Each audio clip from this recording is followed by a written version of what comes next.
Welcome back दोस्तों। आज मैं आपके सामने एक तेलुगु लैंग्वेज मूवी का एक्सप्लेनेशन लेकर आया हूँ। इसका नाम है अनगनगा ओ अतिथि। इसका मतलब है वंस अपॉन ए गेस्ट और हिंदी में बताया जाए तो एक अतिथि था, समथिंग लाइक दैट। और ये मूवी इसी साल नवंबर को प्लेटफॉर्म में रिलीज हुई। अब मूवी के बारे में बताया जाए तो मूवी मुझे एक्स्ट्रा ऑर्डिनरी लगी। इस मूवी का क्लाइमैक्स बाप रे, आंखों में आंसू आ जाते हैं। इस मूवी की मुझे दो बातें बेहद पसंद आई। हालांकि मूवी 1.5 घंटे की है, लेकिन इस मूवी का बैकग्राउंड म्यूजिक है मतलब लाजवाब। और दूसरा, पायल राजपूत की एक्टिंग, मतलब बंदी ने आग लगा दी। हालांकि पायल ने अपनी पहली फिल्म नेगेटिव रोल में किया, लेकिन इस मूवी में पायल ने अपना टैलेंट प्रूव कर दिया। तो चलिए मूवी को देख लेते हैं। तो मूवी की शुरुआत में ही डायरेक्टर हमको ये बात बताते हैं कि ये मूवी एक सच्ची घटना पर आधारित है जो 1980 में ईस्ट गोदावरी में हुई थी। उसके बाद बैकग्राउंड में एक बंदा हम व्यूवर्स को ये बताने लगता है कि आदिमानव मानव बनने की वजह उसके अंदर की आग है और मानव उस आग को दीपक का रूप देकर दूसरों को राह दिखाना है या तो फिर रास्ता ढूंढना है। लेकिन काम, क्रोध, इच्छा, हिंसा, लालच नाम के बहुत बड़े ज्वाला में ये खुद जल रहा है। और आप जो आग देख रहे हो, ये आग इस कहानी की शुरुआत नहीं है, इस कहानी का अंत है। इस तरह से कहते हुए ये घर आग में जल रहा होता है। उसके बाद किसी गांव के मंदिर में एक पंडित उस गांव वालों को इच्छा और लालच के बारे में कुछ भाषण दे रहा होता है कि इंसान को ख्वाहिश करना चाहिए, लेकिन वो ख्वाहिश लालच में नहीं बदलना चाहिए, वरना आपकी जीप लपलपाएगी। खैर, उसी मंदिर में दो लेडीज बैठे हुए रहते हैं। लेफ्ट में बैठी है, उसका नाम है मल्लिका, इन शॉर्ट में मल्ली। और जो राइट में बैठी है वो है इसकी माँ अन्नपूर्णा। और यहाँ पर मल्ली इस भाषण पर कुछ ज्यादा ध्यान नहीं दे रही होती है, वो एक्चुअल से सो रही होती है। जब उसकी माँ मल्ली को भाषण सुनने के लिए कहती है तो मल्ली अपनी माँ को उल्टा उस पंडित के बारे में अनाप शनाप बताने लगती है कि वो पंडित भी पैसों के लिए ही ये भाषण दे रहा है, फ्री में कोई भी इंसान कुछ भी नहीं करता। खैर, अन्नपूर्णा अपनी बेटी को लेकर वहाँ से जाने लगती है क्योंकि इन लोगों को अपने घर जाने के लिए 3 किलोमीटर पैदल जाना होता है। और यहाँ पर हमको ये बात पता चलती है कि मल्ली की जुबान कैंची की तरह चलती है, मतलब वो एक स्ट्राइट फॉरवर्ड लड़की होती है। और इसी तरह ये लोग बहुत ही गरीबी की जिंदगी जी रहे होते हैं और मल्ली की अभी तक शादी नहीं हुई।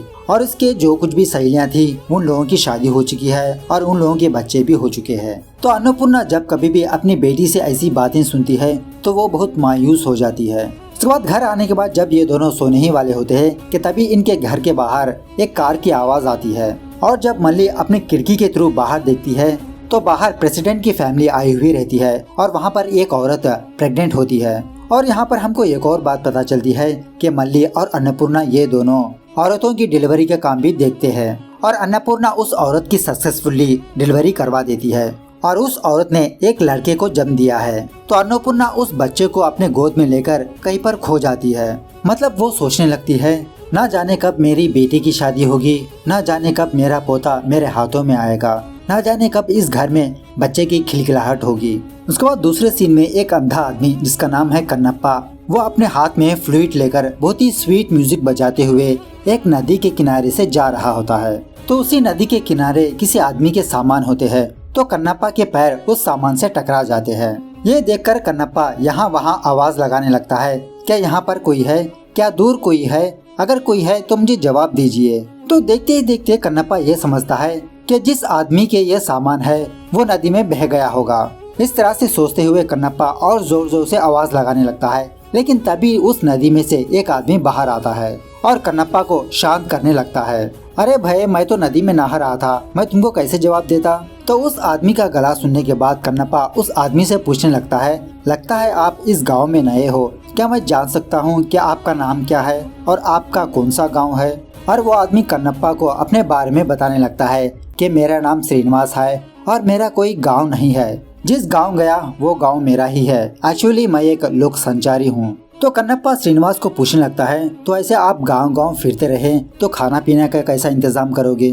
तो श्रीनिवास कन्नप्पा को बताने लगता है, एक्चुअली मेरे पास बहुत सारी दौलत है और उसी दौलत को लेकर मैं जगह जगह पे घूमते रहता हूँ। तो खैर, कन्नप्पा के हाथ में वो फ्लूइड देखकर श्रीनिवास कन्नप्पा को एक स्वीट म्यूजिक प्ले करने के लिए कहता है। तो उसी तरह कन्नप्पा एक अच्छा सा म्यूजिक प्ले करने लगता है श्रीनिवास के सामने। उसके बाद श्रीनिवास अपना रास्ता पकड़ता है और किसी गांव जाने लगता है। और यहाँ पर मल्ली के घर एक भिखारी, पता नहीं इन लोगों को क्या कहते हैं, एक्चुअली यहाँ पर साउथ में ऐसे लोग घर घर आकर उन लोगों का फ्यूचर बताने लगते हैं। तो उसी तरह वो भिखारी मल्ली के घर आकर उन लोगों को ये बताने लगता है कि आपके घर में लक्ष्मी आने वाली है। ये सुनने के बाद वहीं पर अन्नपूर्णा और मल्ली का फादर, जिसका नाम है सुब्बैया, ये दोनों अपने काम में बहुत बिजी होते हैं और ये दोनों उस भिखारी को जाने के लिए कहते हैं, क्योंकि इन लोगों के पास इतना टाइम नहीं कि वो लोग अपने घर में जाकर चवन्नी या अटनी ढूंढ के इस भिखारी को डाले। अगर टाइम भी होता तो इनके पास इतनी हैसियत नहीं कि ये लोग किसी भिखारी को दान दे। लेकिन वो भिखारी इन लोगों को बताने लगता है, माताजी मैं सिर्फ आपको इतना बताने आया हूँ कि आपके घर में लक्ष्मी देवी प्रवेश करने वाली है और आप उस लक्ष्मी देवी को पाल पोस के बड़ा करना होगा। मैं बस आपको आगाह करने के लिए आया हूँ। तो ये सुनने के बाद घर के अंदर से मल्ली आती है और अपनी कैंची की जुबान से उस भिखारी से कहती है, अगर तुमने एक वर्ड भी अपने मुंह से बाहर निकाला तो मैं तुम्हारी जुबान काट के मेरे कुत्ते को खिला दूंगी, अब जाओ यहाँ से। तो खैर बेचारा वो भिखारी वहाँ से जाने लगता है और उसी रास्ते से श्रीनिवास भी इस तरफ आते रहता है और मल्ली के घर आकर श्रीनिवास अन्नपूर्णा से कुछ पानी मांगता है। तो मल्ली की फैमिली श्रीनिवास को अपने घर के अंदर बुलाते हैं और उसको पानी भी देते हैं और अन्नपूर्णा श्रीनिवास से पूछने लगती है, लगता है बेटा इस गाँव में तुम नए हो, इस गाँव में कैसे आना हुआ। तो श्रीनिवास उन लोगों को बताने लगता है कि एक्चुअली माताजी मैं एक आर्टिस्ट हूँ, मैं गांव-गांव जाकर वहाँ के हालात देखकर कार्टून्स ड्रा करता हूँ न्यूज़पेपर में देने के लिए। खैर उसके बाद श्रीनिवास उन लोगों से कहने लगता है, माताजी अगर आपको बुरा ना लगे क्या आज रात मैं यहीं पर रुक जाऊँ। अगर मैं अभी दूसरे गाँव जाने के लिए सफर तय किया तो बहुत देर हो जाएगी, बहुत रात हो जाएगी, इसीलिए आज रात मैं यहीं पर रुकना चाहता हूँ। अगर आपको बुरा ना लगे तो मैं आपसे कुछ ज्यादा नहीं मांगूंगा, आप जो खाते हो वही बस मुझे थोड़ा सा दे दीजिए और मैं यहीं पर बाहर सो जाऊंगा। तो ये सुनने के बाद ये तीनों लोग एक दूसरे का चेहरा देखने लगते हैं और सुब्बैया फाइनली मान जाता है कि श्रीनिवास आज रात इस घर में रहे।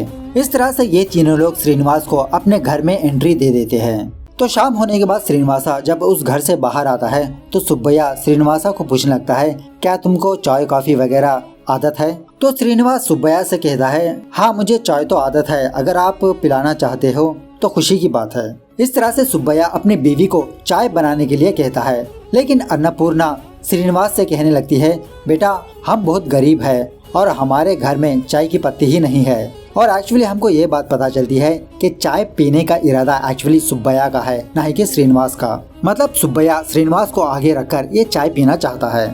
उसके बाद श्रीनिवास सुब्बैया को कुछ पैसे दे देता है चाय की पत्ती लाने के लिए। पैसे लेने के बाद सुब्बैया अपनी साइकिल लेकर गाँव जाता है चाय की पत्ती लाने के लिए। और यहाँ पर श्रीनिवास इस घर को एक्सप्लोर करने लगता है और वहीं पर उसको एक छोटी सी साइकिल नजर आती है और ये साइकिल देखकर श्रीनिवास को अपने बचपन की याद आने लगती है। और वहीं पर मल्ली गाय का दूध निकाल रही होती है चाय बनाने के लिए कि तभी श्रीनिवास की नजर एक लकड़ी पर पड़ती है, पता नहीं क्या कहते हैं इसे, और इस लकड़ी की मदद से लोग एक्सरसाइज करते हैं। तो श्रीनिवास उस लकड़ी को लेकर कसरत करने लगता है और श्रीनिवास जब ऐसा कर रहा होता है तो मल्ली श्रीनिवास को बहुत अजीब की नजरों से देखने लगती है और स्पेशली इसके बाजुओं को। उसके बाद मल्ली श्रीनिवास को चाय बना के लाती है और श्रीनिवास इस चाय की बहुत तारीफ करने लगता है। तो इसी बातों ही बातों में मल्ली श्रीनिवास से कहने लगती है कि जो लोग कसरत करते हैं वो लोग चाय कॉफी वगैरह पीना नहीं चाहिए, उन लोगों को दूध पीना चाहिए। अगर आपको चाहिए तो मैं आपको ला के देती हूँ दूध। तो मल्ली की ये बात श्रीनिवास को बहुत अजीब लगने लगती है कि तभी वहाँ पर वीरैया आता है और वीरैया सुब्बैया को डांटने लगता है क्योंकि कल सुब्बैया ने इसके खेत आकर पानी नहीं डाला, इसीलिए वीरैया सुब्बैया को डांटने लगता है। तो बाद में हमें ये बात पता चलती है कि एक्चुअली इन लोगों को कुछ पैसों की जरूरत थी और इन लोगों ने अपना खेत वीरैया के पास गिरवी रखकर अपने ही खेत में काम कर रहे हैं। और इसी तरह वीरैया की नजर मल्ली पर होती है। मल्ली से वो शादी करना चाहता है। अगर वीरैया ने मल्ली से शादी कर लिया तो वीरैया इन लोगों का पैसा माफ कर देगा। लेकिन मल्ली कड़क किस्म की लड़की होती है, वो इनडायरेक्टली वीरैया को कुत्ता कहकर बुलाने लगती है। तो वीरैया जाने के बाद श्रीनिवास बाहर आता है और इन लोगों से पूछने लगता है कि अभी अभी जो आदमी आया था वो कौन है और वो आदमी आप लोगों को क्यों डांट रहा था। तो सुब्बैया श्रीनिवास को अपनी फैमिली के बारे में बताने लगता है कि एक वक्त था ये लोग बहुत पैसे वाले हुआ करते थे, इनके पास काफी सारे खेत थे, लेकिन भगवान ने इनके हाथों से इनका खेत छीन लिया और धीरे धीरे करके ये लोग बीमार पड़ते गए और इनका इलाज करवाने के लिए ये लोग एक एक करके अपने खेत बेचने लगे। इस तरह से ये लोग आजकल अपने ही खेत में काम कर रहे हैं और वीरैया इन लोगों को काम करने का मुआवजा देते रहता है। यह सुनने के बाद श्रीनिवास उस घर में जाकर अपना सूटकेस बाहर लाता है और इन लोगों से पूछने लगता है, माताजी आपके परेशानियां दूर होने के लिए कितने पैसों की जरूरत है। तो सुब्बैया श्रीनिवास को बताने लगता है तकरीबन 50 या 60,000 के। तभी श्रीनिवास अपने सूटकेस को ओपन करता है और उसमें बहुत सारा सोना और बहुत सारा पैसा मौजूद होता है। और इतना सारा पैसा देखकर इन तीनों लोगों की आंखें खुले के खुले रह जाते हैं। मतलब इन लोगों ने आज तक इतना पैसा नहीं देखा, इतना सोना नहीं देखा। और बाद में श्रीनिवास उन लोगों को बताने लगता है कि माताजी मैं एक अनाथ हूँ और मैं अकेला इतनी सारी दौलत कमा चुका हूँ। एक्चुअली पैसा परमानेंट नहीं है, आज मेरे पास है तो कल आपके पास होगा, लेकिन इंसान चाहे तो कुछ भी कर सकता है। मैं अकेला ही इतना पैसा कमा चुका हूँ तो आप लोग तो 3 लोग हैं, आप मेरे से भी ज्यादा कमा सकते हो। और मुझे आप बुरा मत समझिए कि मैं आपको मेरे पैसे दिखाकर आपको नीचा दिखा रहा हूँ, बल्कि मैं आपको मोटिवेट कर रहा हूँ, आपका हौसला बढ़ा रहा हूँ। अगर मैंने कुछ गलत कह दिया तो मुझे माफ कर दीजिए। क्या तभी एक छिपकली मल्ली के लेफ्ट शोल्डर पर गिर जाती है और तभी मल्ली उस छिपकली को झिड़क देती है और वो छिपकली श्रीनिवास के राइट हैंड पर जा गिरती है। इसके बाद श्रीनिवास भी उस छिपकली को झिड़क देता है। और जैसा कि आप जानते हो कि छिपकली का गिरना अपशगुन माना जाता है। और यहाँ पर एक छोटी सी बात ये है, अगर छिपकली लेफ्ट साइड पड़ी तो वो लकी है, अगर वही छिपकली राइट साइड में पड़ी तो वो अनलकी है। कि तभी फौरन अन्नपूर्णा इन दोनों को स्नान करने के लिए कहती है, क्योंकि छिपकली गिरने के बाद स्नान करना इम्पोर्टेंट होता है। जब मल्ली स्नान कर रही होती है तो उसकी आंखों में वही पैसा घूम रहा होता है और वो इमेजिनेशन करने लगती है कि अगर ये उन गहनों को पहन लिया जाए तो ये कैसी दिखेगी। और उसी तरह मल्ली श्रीनिवास के बारे में भी सोचने लगती है। तो इस तरह से मल्ली जब इमेजिनेशन कर रही होती है कि तभी वहाँ पर अन्नपूर्णा आती है और मल्ली को ये बताने लगती है कि अन्नपूर्णा और सुब्बैया ये दोनों किसी काम से बाहर जा रहे हैं और ये अपना ख्याल रखने के लिए कहती है। तो खैर पानी नहाने के बाद मल्ली श्रीनिवास के पास आती है और इससे इधर उधर की बातें करने लगती है। और इसी बातों ही बातों में श्रीनिवास मल्ली से कहता है कि दिखने में तुम कठोर हो लेकिन तुम्हारा दिल बहुत साफ है, बिल्कुल लक्ष्मी देवी की तरह। यह सुनने के बाद मल्ली श्रीनिवास से कहती है, बस बस आप चुप करिए, लक्ष्मी देवी कैसी रहती है, उनके सारे के सारे बदन पर गहने होते हैं और मुझे देखो मेरे गले में एक धागा भी नहीं है। एक्चुअली मल्ली का इंटेंशन ये होता है कि वो उन गहनों को किसी भी तरह करके पहन ले। तो मल्ली की ये बातें सुनने के बाद श्रीनिवास मल्ली से कहता है, अच्छा रुको, मैं तुम्हें अभी अपने गहने देता हूँ पहनने के लिए, तुम एक बार ट्राई कर सकती हो। इस तरह से श्रीनिवास अपना सूटकेस ओपन करने लगता है कि तभी मल्ली एक दर्द की आह निकालने लगती है। तो श्रीनिवास मल्ली से पूछने लगता है कि क्या हुआ। तो मल्ली श्रीनिवास को कहने लगती है कि कल मुझे कांटा चुभ गया और वो अभी भी दर्द हो रहा है। तो श्रीनिवास मल्ली से पूछने लगता है कि कहाँ पर। ये सुनने के बाद मल्ली धीरे धीरे श्रीनिवास के पास आती है और अपनी साड़ी पता नहीं क्या कहते हो और वो उठाने लगती है कि तभी श्रीनिवास को बहुत गुस्सा आता है और वो उठ के मल्ली को एक झापड़ लगाने ही वाला होता है, लेकिन वो अपने आप को रोक लेता है। और उसी तरह श्रीनिवास मल्ली को डांटने भी लगता है, लेकिन उल्टा मल्ली श्रीनिवास को कहने लगती है कि मेरे पैर में कांटा चुभा है और यही मैं आपको दिखाने वाली थी, लेकिन आप मुझे एक बिच समझने लगे। मैं ऐसी वैसी किस्म की लड़की नहीं हूँ। लेकिन एक्चुअली मल्ली का इंटेंशन यही था कि वो श्रीनिवास पर डोरे डाले। तो खैर इस तरह से कहते हुए मल्ली गुस्सा कहकर वहाँ से चली जाती है। तो मल्ली जाने के बाद श्रीनिवास मल्ली के बारे में सोचने लगता है और अपने आप पर अफसोस करने लगता है कि शायद यही गलत हो सकता है। तो खैर रात होने के बाद श्रीनिवास मल्ली के पास आकर उससे सॉरी कहने लगता है। तो खैर मल्ली श्रीनिवास को माफ कर देती है कि तभी सुब्बैया और अन्नपूर्णा ये दोनों अपना काम खत्म करके अपने घर आ जाते हैं। और जब अन्नपूर्णा श्रीनिवास के पास आकर खाने के लिए पूछने लगती है तो श्रीनिवास अन्नपूर्णा से ये कहने लगता है, माताजी अगर आपको बुरा ना लगे तो मैं आपके हाथों से चिकन करी खाना चाहता हूँ। ये सुनने के बाद सुब्बैया तभी बाहर आता है और श्रीनिवास को बताने लगता है, नहीं बेटा हमसे ये नहीं हो सकता। चाय की बात तो अलग है लेकिन हमारे घर में इतना सामान नहीं है चिकन का सालन बनाए। लेकिन तभी श्रीनिवास अपने जेब से 200 रुपए निकालकर सुब्बैया को दे देता है और उस जमाने में 200 का मतलब बहुत ज्यादा होता है। और यहाँ पर मैं आपको ये बात बताना भूल गया कि सुब्बैया एक शराबी है और बचे कुछ पैसों से श्रीनिवास सुब्बैया को शराब पीने के लिए कह देता है। जब सुब्बैया वहाँ से जा रहा होता है तो श्रीनिवास सुब्बैया को रोक के टॉयलेट कहाँ पर है ये पूछने लगता है। तो तो सुब्बैया श्रीनिवास को टॉयलेट का रास्ता बता देता है। तो यहाँ पर मल्ली के दिमाग में वही पैसा वही गहने घूमते रहते हैं और उसी तरह मल्ली उस भिखारी की बातों को याद करने लगती है और ये सोच लेती है कि हाँ, घर आई हुई लक्ष्मी को जाने नहीं देना चाहिए। और जब मल्ली मसाला पीस रही होती है वो अपनी माँ से कहने लगती है कि माँ, कभी तुमने किसी इंसान को एक्स्ट्रा पैसे दिया? तो उसकी माँ कहती है, मैं क्यों एक्स्ट्रा पैसे दूंगी, खुद मेरे पास नहीं है। तो मल्ली अपनी माँ से कहती है कि मुझे लगता है कि वो पैसे उसके नहीं है, वो एक्चुअली किसी के पैसे चुरा कर ले आया है। अगर वो उसकी मेहनत के पैसे होते तो वो ऐसे नहीं उड़ाता, वो जरूर चोरी के पैसे है।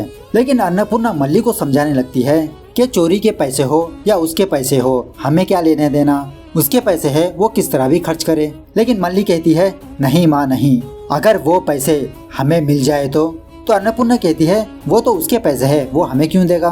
तो मल्ली कहती है, वो नहीं देगा, हम हासिल कर लेंगे, हम श्रीनिवास को मार देंगे। ये सुनने की देरी अन्नपूर्णा शॉक में रह जाती है और मल्ली कहती है, देखो माँ, अगर हम इसी तरह से काम करते गए तो हम कभी भी ऊपर नहीं आ सकेंगे और इसी तरह मेरी शादी भी नहीं होगी और हमारे हाथ आया हुआ मौका हमें नहीं छोड़ना चाहिए। कि तभी माँ बेटी की बातें सुब्बैया भी सुन लेता है। मतलब सुब्बैया उसी वक्त आ जाता है और सुब्बैया आने के बाद अन्नपूर्णा सुब्बैया को मल्ली की बातें बताने लगती है कि देखो, तुम्हारी बेटी पागल हो चुकी है, ये कहती है कि वो उस लड़के को मार देगी। ये सुनने के बाद सुब्बैया उन दोनों से कहता है, हाँ मार देंगे। लेकिन अन्नपूर्णा को ये बात बिल्कुल भी पसंद नहीं आती, वो अंदर का अंदर घबराई हुई रहती है। उसके बाद सुब्बैया माँ बेटी को सालन बनाने के लिए कहता है और खाना खाने के बाद सुब्बैया श्रीनिवास को मार देगा। इस तरह से जब ये तीनों बात कर रहे होते हैं कि तभी वहाँ पर श्रीनिवास आता है। लेकिन सुब्बैया श्रीनिवास को देखकर इधर उधर का बहाना बना देता है। उसके बाद सुब्बैया बचे कुचे पैसों को लेकर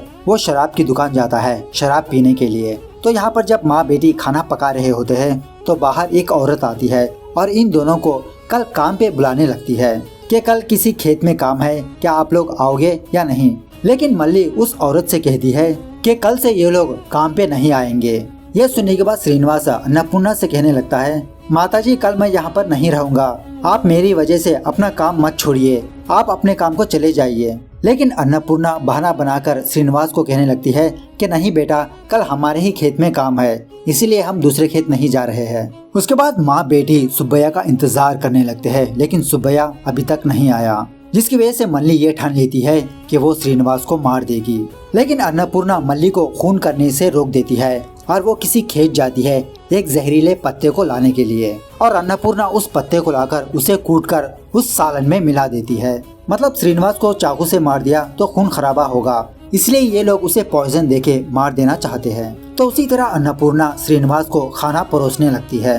लेकिन तभी अन्नपूर्णा श्रीनिवास के हाथ में कुछ काला देखती है और श्रीनिवास को पूछने लगती है। तो श्रीनिवास अन्नपूर्णा से कहने लगता है कि माताजी, मैं अभी कार्टून्स ड्रा किया था ना, तो पेन की इंक मेरे हाथों को लग चुकी है, रुकिए मैं अभी धो के आता हूँ। इस तरह से कहते हुए श्रीनिवास घर के अंदर जाता है अपने हाथ धोने के लिए। ये देखकर मल्ली अपनी माँ पर चिल्लाने लगती है, क्या तुम पागल हो चुकी हो, तुम्हें क्या जरूरत थी उसे बताने के लिए, अच्छा खासा मौका गवा दिया।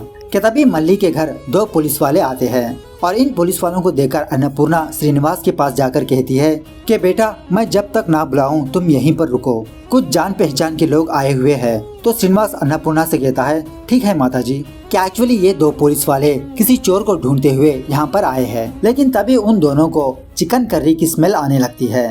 तो वहीं पर श्रीनिवास को रखी हुई थाली होती है, तो वो दोनों पुलिस वाले वहीं पर बैठ जाते हैं और उस खाने को खाने ही वाले होते हैं। लेकिन तभी अन्नपूर्णा उस थाली को अपने पास ले लेती है और उन दोनों पुलिस वालों से कहती है कि ये प्लेट नहीं, आपको मैं दूसरी प्लेट लाके दूंगी। ऑफकोर्स गांव है, उस जमाने में सारे लोग एक दूसरे को बहुत अच्छी तरह से जानते हैं। जब अन्नपूर्णा उस प्लेट को लेकर घबराती हुई वहाँ से जा रही होती है तो अन्नपूर्णा के हाथ से वो प्लेट फिसल के नीचे गिर जाती है। ये देखकर मल्ली उसी खाने को साइड में ढकेल देती है। उसके बाद अन्नपूर्णा दो नए प्लेट्स लाती है और उन दोनों पुलिस वालों को खाना परोसने लगती है। तो मल्ली के घर में ही एक लंगड़ा कूता होता है, तो वो कूता फौरन आकर नीचे पड़े हुए खाने को खाने लगता है। मल्ली उसे अखाने की कोशिश करती है, लेकिन वो पुलिस वाला मल्ली को रोक देता है। अरे बेटा, कूता है, खाने दो। यहाँ पर श्रीनिवास को बहुत भूख लगने लगती है और वो इंतजार करते करते थक चुका होता है। तो खैर खाना वाना खाने के बाद वो दो पुलिस वाले वहाँ से जाने लगते हैं, लेकिन तब तक उस कुत्ते की जान जा चुकी होती है। वो कुत्ता उसी दहलीज पर मर चुका होता है। लेकिन उन दोनों पुलिस वालों को इसके बारे में बिल्कुल भी पता नहीं होता। तो वो दो पुलिस वाले जाने के बाद मल्ली उस कुत्ते को अपने गोद में उठाकर दफनाने ले जाती है और मल्ली इस कुत्ते को बहुत चाहती थी। तो खैर फाइनली अन्नपूर्णा श्रीनिवास को खाना खिलाने लगती है। खाना खाने के बाद श्रीनिवास अन्नपूर्णा के पैर पड़ने लगता है, क्योंकि इन लोगों ने श्रीनिवास को शेल्टर दिया और उसी तरह पेट भर इसका मनपसंद का खाना खिलाया। उसके बाद में हमें ये बात पता चलती है कि अन्नपूर्णा ने श्रीनिवासा के खाने में जहर नहीं मिलाया। श्रीनिवासा बिल्कुल आराम से सो रहा होता है। ये देखकर मल्ली फिर से अपनी माँ को डांटने लगती है और बहुत ही जहरीली बातें करने लगती है। तुम्हें अपनी बेटी की खुशी से ज्यादा उस अनजान आदमी की जान प्यारी है? क्या तुम चाहती हो कि मैं ऐसे ही मर जाऊं? क्या मेरी शादी नहीं हो? तो खैर यहाँ पर सुब्बैया बोतल के ऊपर बोतल शराब पीने लगता है और वो सप्लायर सुब्बैया को बताने लगता है कि सुब्बैया अब बस भी करो, अब तुम घर जाओ। तो सुब्बैया उस सप्लायर से कहता है, नहीं आज मैं बहुत पीने वाला हूँ, क्योंकि आज मुझे बहुत इम्पोर्टेंट काम करना है।